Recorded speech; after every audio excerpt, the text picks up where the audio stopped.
नमस्कार दोस्तों, देश में इस वक्त वोटर लिस्ट एसआईआर यानी स्पेशल समरी रिवीजन की प्रक्रिया चल रही है। लेकिन यह सिर्फ कागजी कार्रवाई नहीं, इसने एक तूफान खड़ा कर दिया है।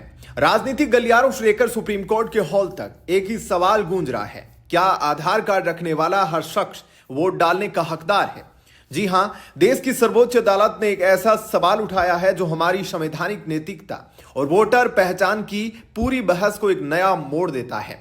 चलिए समझते हैं यह पूरा मामला है क्या।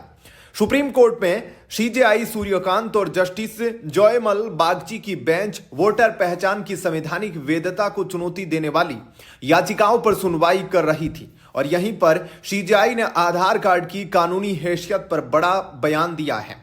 उन्होंने साफ कहा, आधार कार्ड एक कानून के तहत बना है और इसकी वैधता सिर्फ उतनी ही है जितने लाभ या विशेषाधिकार इसे मिले हैं। यहां तक तो ठीक है, असली सवाल इसके बाद आता है। मान लीजिए कोई घुसपैठिया या दूसरे देश का गरीब आदमी भारत में आया, वो रिक्शा चलाता है, मजदूरी करता है। अगर आप उसे सब्सिडी वाले राशन या सामाजिक लाभ के लिए आधार देते हैं तो यह हमारी संवैधानिक नैतिकता है। मगर क्या सिर्फ इसलिए कि उसे यह लाभ मिला है अब उसे वोटर भी बना दिया जाए? यह पूरा मामला तब उठा जब वरिष्ठ वकील कपिल सिब्बल ने, जो पश्चिमी बंगाल और केरल की तरफ से पेश हुए, आधार होने के बावजूद वोटरों के नाम हटाने का मुद्दा उठाया।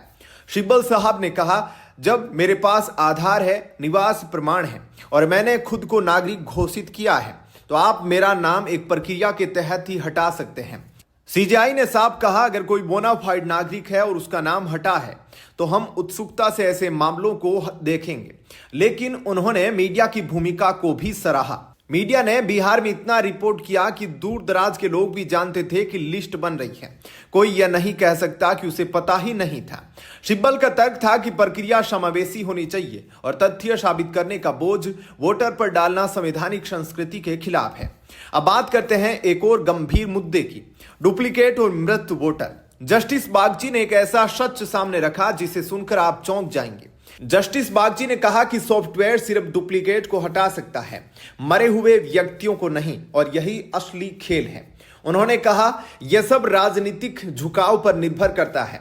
अगर कोई राजनीतिक दल मजबूत है तो वह सभी मृत वोटर को अपने पक्ष में डलवाया हुआ दिखा सकता है। इसलिए उनका निष्कर्ष था कि मृत वोटर्स को हटाना बहुत जरूरी है और यह पार्टी ए या बी का मुद्दा नहीं है, बल्कि स्वतंत्र और निष्पक्ष चुनाव का मुद्दा है। तो दोस्तों, सुप्रीम कोर्ट ने साफ कर दिया है कि आधार कार्ड सिर्फ एक सामाजिक लाभ का साधन हो सकता है, वोटर बनने का गारंटी कार्ड नहीं। अब देखना यह है कि वोटर लिस्ट की प्रक्रिया को लेकर अदालत क्या फैसला देती है। अब आप बताइए, क्या सिर्फ आधार कार्ड के दम पर किसी को वोटर मान लेना चाहिए या नागरिकता साबित करने के लिए और कठोर प्रक्रिया की जरूरत है?